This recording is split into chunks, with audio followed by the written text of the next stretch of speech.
GD Islamic cartoon, ইসলাম, আদব শিক্ষা ও নৈতিকতায় সমৃদ্ধ। কি মশাই, আপনি আমাকে ঠকাননি তো কি করেছেন? হ্যাঁ, আমি নিজের চোখেই তো সব দেখলাম। রমজান মাস হিসাব না করলেও পারতেন ভাই।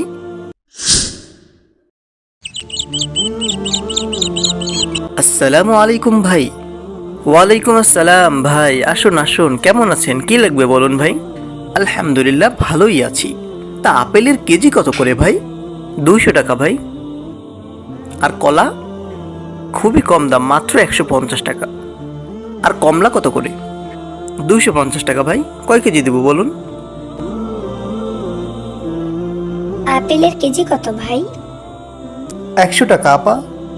কলা মাত্র 80 টাকা। আর কমলা? 110 টাকা আপা। আচ্ছা, তাহলে এগুলো 1 কেজি করে আমাকে দিন ভাই। আচ্ছা ঠিক আছে, দিচ্ছি, একটু অপেক্ষা করেন। আল্লাহ, এই লোক তো আচ্ছা ঠকবাজ। এই মহিলার কাছ থেকে কত কম দাম রাখছে আর আমার কাছ থেকে কত বেশি বেশি রাখলো। এবার তাকে ধরতেই হবে।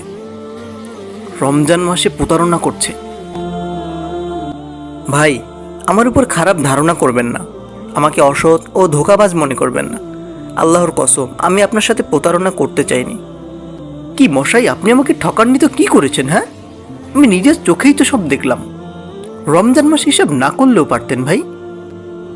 তাহলে শুনুন ভাই, এই মহিলাটি কয়েকজন ইয়াতিম বাচ্চার মা। তার স্বামী মারা যাওয়ার পর সে তার সন্তানদের নিয়ে একা একা বসবাস করছে। আমি জানি তারা খুব অভাবী পরিবার। ওই ইয়াতিম বাচ্চাদের জন্য আমি মহিলাটিকে বিভিন্নভাবে সহায়তার কথা বলেছি, কিন্তু মহিলাটি তা বারবার প্রত্যাখ্যান করেছে। সে চায় তার সন্তানরা যেন কারো অনুগ্রহে বেঁচে না থাকে, কারো কাছে যেন হাত বাড়াতে না হয়। তাই এই রমজান মাসে তাদেরকে আমি সহযোগিতা করার জন্য অনেক ভেবেচিন্তে এই পন্থা অবলম্বন করেছি। তারা যেন বুঝতে পারে যে সে কারো মুখাপেক্ষি নয়, আর আমি পণ্যের দাম কম রেখে এর মাধ্যমে আমি আমার রবের সাথে ব্যবসা করতে চেয়েছি। এবং এই পণ্যের দাম কমিয়ে রেখে সামান্য কিছু হলেও এই রমজানে এই অভাবী মহিলা এবং তার ইয়াতিম বাচ্চাগুলোর খেদমত করতে চেয়েছি। আল্লাহ আমার আমলনামায় কিছু সওয়াব লিখলেই তাতেই আমি খুশি।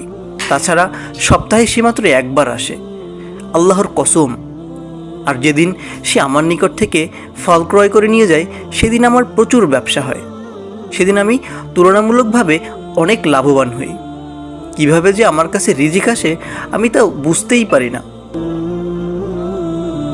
ভাই আমার, আপনার কথা শুনে আমার চোখে পানি চলে আসলো। আমার অশ্রুসিক্ত নয়নে আমি আল্লাহর কাছে দোয়া করছি, আল্লাহ আপনাকে উত্তম বিনিময় দান করুন ভাই। আমার আর কিছু বলার নেই। আপনি আমাকে মাফ করে দিয়েন ভাই, আপনার সাথে অনেক খারাপ ব্যবহার করে ফেলেছি। আমি না জেনে আপনাকে অনেক কষ্ট দিয়ে ফেলেছি।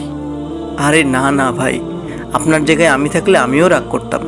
মহান আল্লাহ তাআলার কাছে গোপনে সাহায্য করা সব থেকে বেশি প্রিয়, আর তা যদি হয় রমজান মাসে, তাহলে তো কোনো কথাই নেই।